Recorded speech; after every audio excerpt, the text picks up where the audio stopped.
अब हमारे देश में फसाद होता है। जब फसाद होता है तो फसाद किस में होता है जानते हो?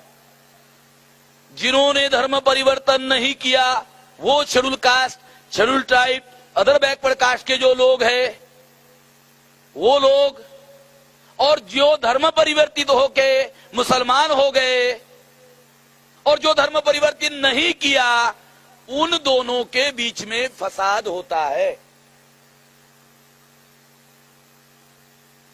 उन दोनों के बीच में फसाद होता है।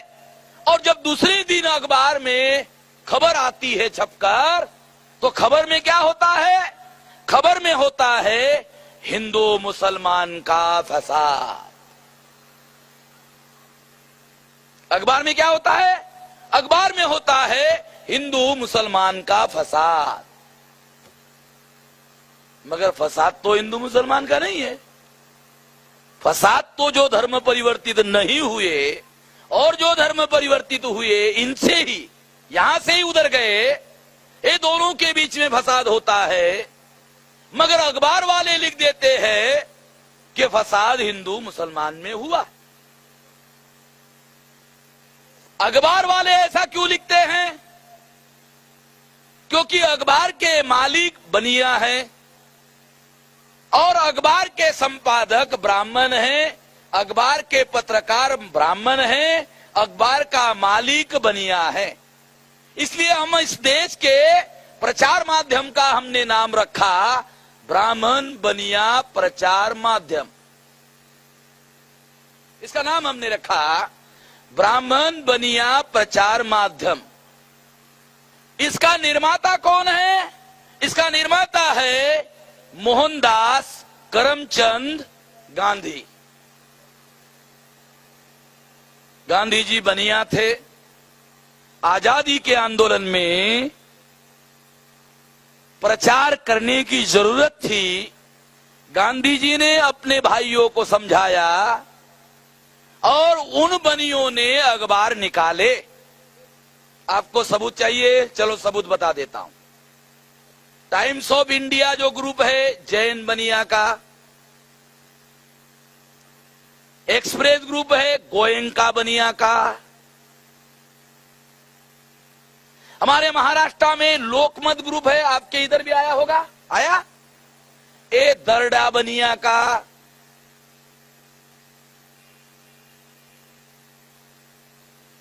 उत्तर भारत में जाओ भास्कर अग्रवाल बनिया, जागरण ये भी बनिया का ग्रुप है।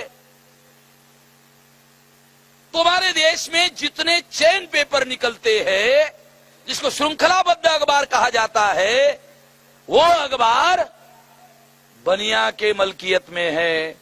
अखबार के संपादक ब्राह्मण हैं, पत्रकार ब्राह्मण हैं।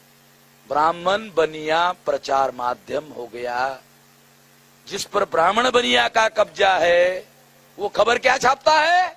वो खबर छापता है हिंदू मुसलमान का फसाद हो गया। फसाद हिंदू मुसलमान का नहीं हुआ। फसाद किसका हुआ? जो schedule caste, schedule tribe, other backward caste के लोग मुसलमान हो गए और जो नहीं हुए और जो हुए, उनके बीच में फसाद हुआ। अखबार वालों ने लिख दिया हिंदू मुसलमान का फसाद हुआ। मैं औरंगाबाद में वहां काम करता था, तो मैंने अपने आंखों से देखा फसाद में क्या होता है मालूम है? जब अमन और चैन रहता है, शांति रहती है, तो लोग अपने को शेड्यूल कास्ट कहते हैं, शेड्यूल ट्राइब कहते हैं, अदर बैकवर्ड कास्ट कहते हैं। और जब फसाद होता है, जैसे ही फसाद होता है, वो जितने schedule caste, schedule tribe, other backward caste के लोग होते हैं, वो सारे के सारे हिंदू हो जाते हैं। जब फसाद होता है तब हिंदू होते हैं। क्यों हिंदू होते हैं जानते हो? क्योंकि फसाद में मारकाट शुरू होती है और मारकाट में मारने वाला आदमी देखता है कौन है रे, तो बोलता है हिंदू। हाँ जा जा जा जा। यानी बचने के लिए अगर वो अपने को हिंदू नहीं कहता है तो साले को मार देते। तो क्या कहता है? हिंदू। सही बोल रहा है? देख, नहीं तो छानबीन करेंगे तेरी, कपड़े उतार कर। यानी वो भी चलता है उधर।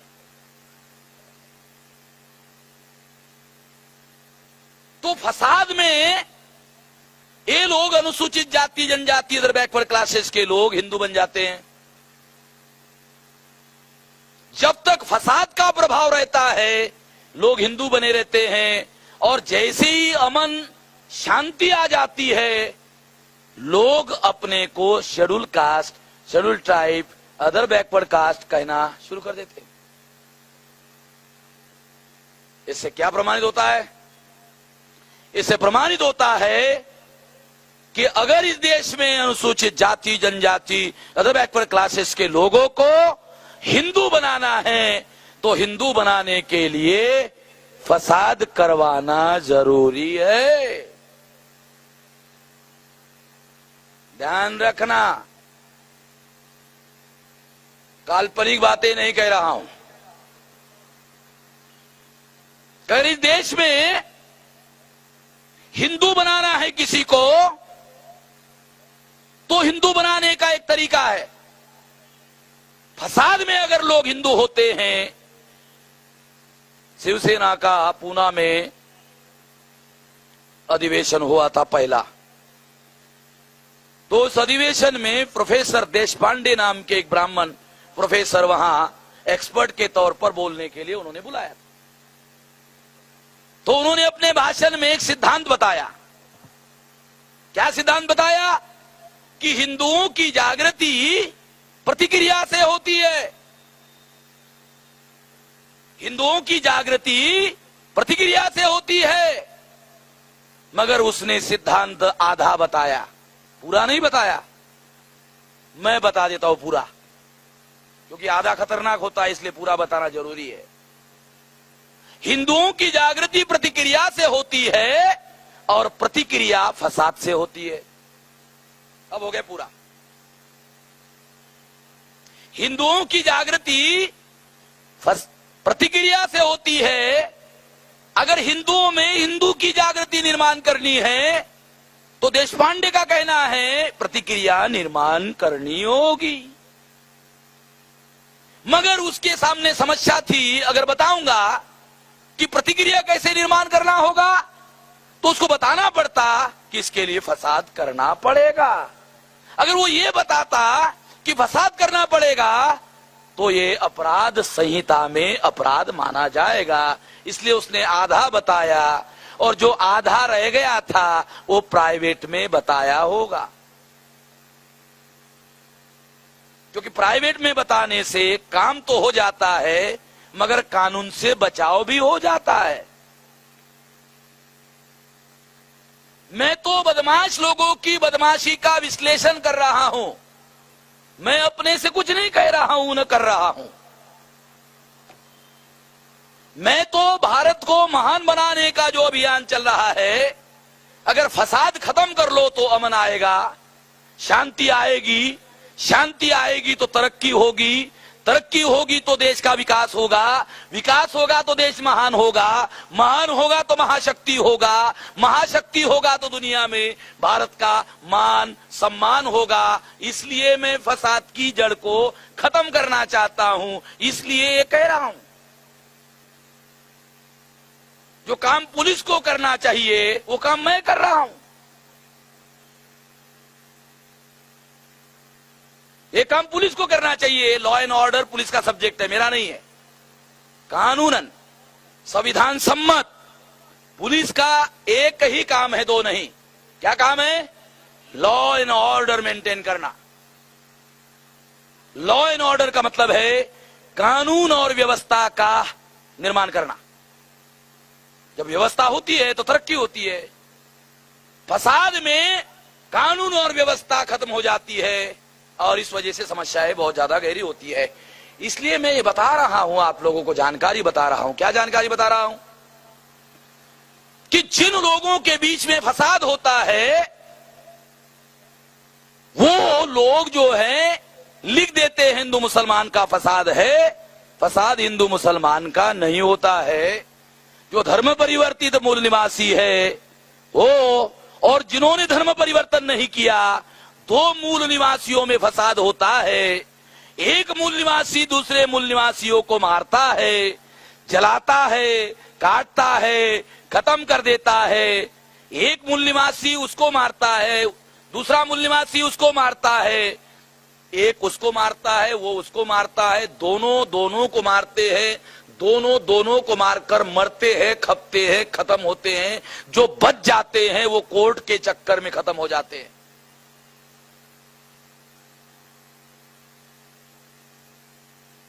इसलिए मैं हमेशा ये कहते रहता हूं कि फसाद की जो समस्या है ये सबसे बड़ी समस्या तो है, मगर किसकी समस्या है? मुसलमान कहते हैं ये हमारी सबसे बड़ी समस्या है, मगर मैं मानता हूं कि ये मुसलमानों की सबसे बड़ी समस्या नहीं है। ये अनुसूचित जाति, अनुसूचित जनजाति, अदर बैकवर्ड क्लासेस के लोगों की सबसे बड़ी समस्या है। ये मैं यहां साबित कर दूंगा आपको। इन लोगों की सबसे बड़ी समस्या है। क्यों सबसे बड़ी समस्या है? जो इस देश में अल्पसंख्यक है, ब्राह्मणों की संख्या 3.5% है। 3.5% वाला आदमी भारत के किसी भी चुनाव क्षेत्र में चुनाव लड़े, किसी भी चुनाव क्षेत्र से ब्राह्मण चुनाव नहीं जीत सकता, और चुनाव जीतकर एमपी नहीं बन सकता। जब एमपी नहीं बनेगा तो एमपीओं का बहुमत नहीं होगा। जब एमपीओं का बहुमत नहीं होगा तो पीएम कहां से होगा? एमपी मीन्स मेंबर पार्लियामेंट और पीएम मीन्स प्राइम मिनिस्टर। जब एमपी नहीं होगा तो पीएम कहां से होगा? और जब पीएम नहीं होगा तो व्यवस्था पर कब्जा कहां से होगा? जब व्यवस्था पर कब्जा नहीं होगा तो अपना वर्चस्व कैसे निर्माण करेगा? नहीं कर सकता। इसलिए जो 3.5% है वो लोग बहुसंख्य बनना चाहते हैं, और बहुसंख्य बनने के लिए इस देश में फसाद करवाते हैं। यह है उसका कारण।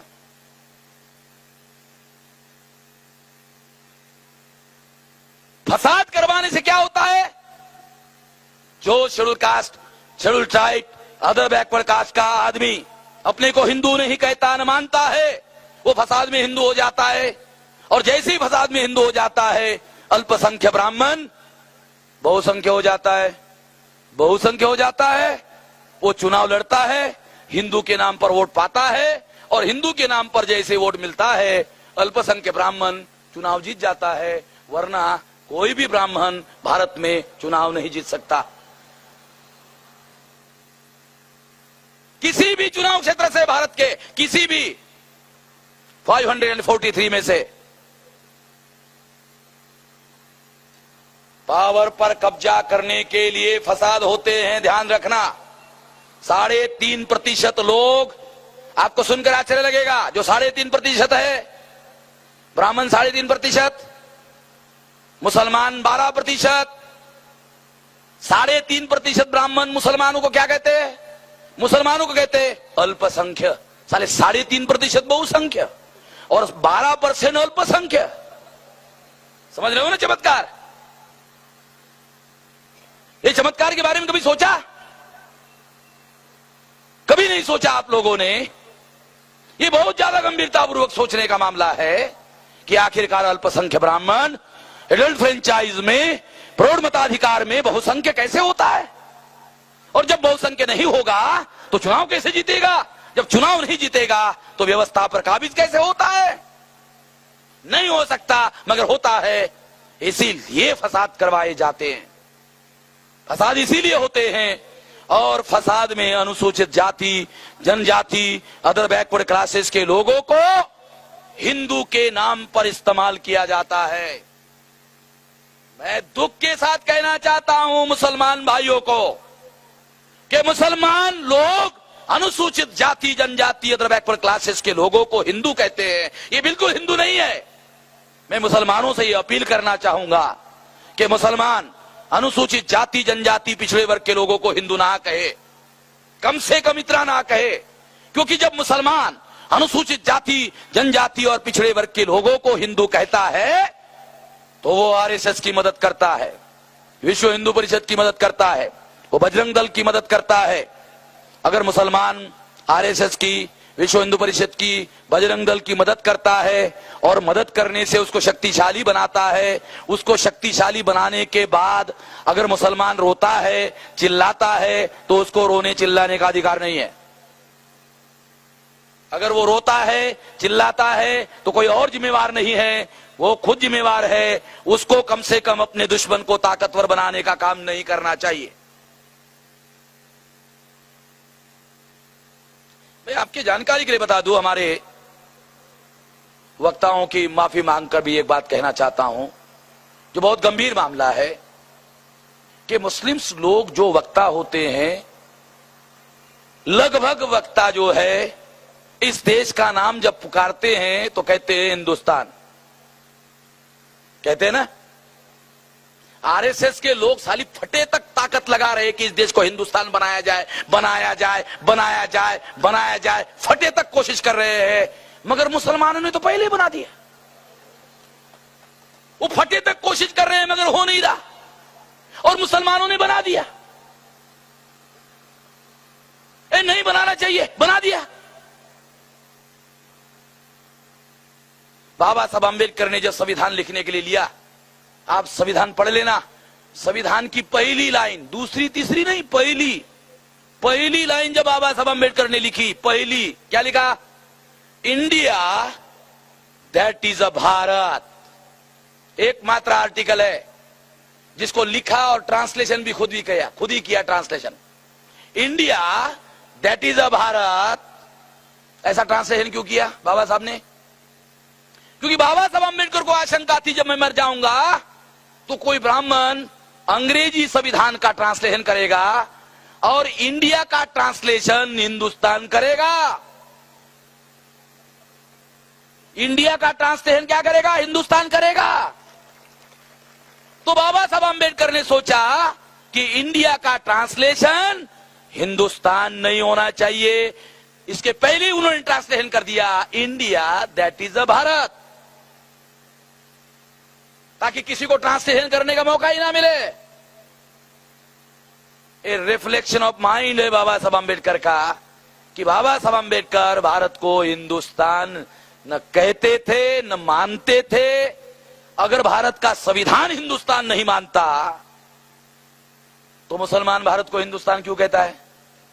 और ऐसा कह के वो आरएसएस का, बीजेपी का, बजरंग दल का, विश्व हिंदू परिषद का अगर वो मदद करता है और मदद करके उसको मजबूत बनाता है और मजबूत बनाकर ताकतवर बनाता है, अगर वो दुश्मन ताकतवर बन जाता है, ताकतवर बनने के बाद अगर वो मुसलमानों की पिटाई करता है, तो पिटाई करने के बाद मुसलमानों को रोना नहीं चाहिए, चिल्लाना नहीं चाहिए।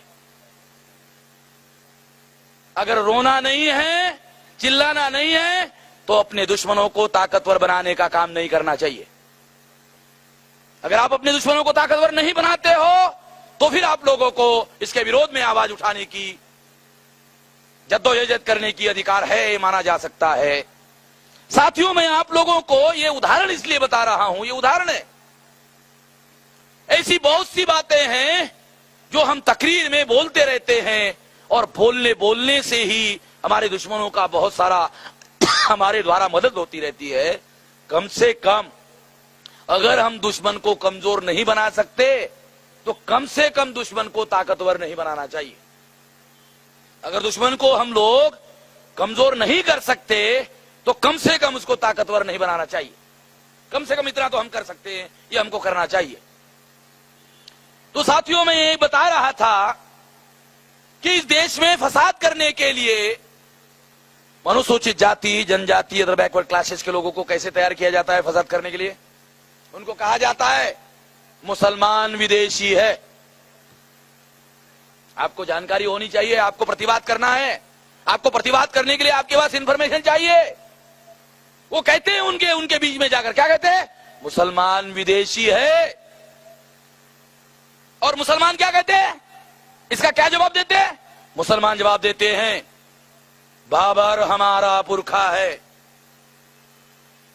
अकबर हमारा पुरखा है, औरंगजेब हमारा पुरखा है। देखो जवाब क्या देते हैं, वो कहते हैं मुसलमान विदेशी है, और मुसलमान कहता है बाबर हमारा पुरखा है, अकबर हमारा पुरखा है, हुमायूं हमारा पुरखा है।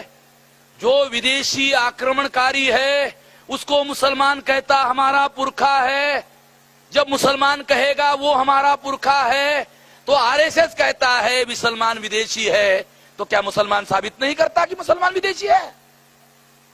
क्या मुसलमानों को यह साबित करना चाहिए कि मुसलमान विदेशी है? अरे कम से कम अपना बचाव तो करना चाहिए भाई, कम से कम अपना डिफेंस तो करना चाहिए।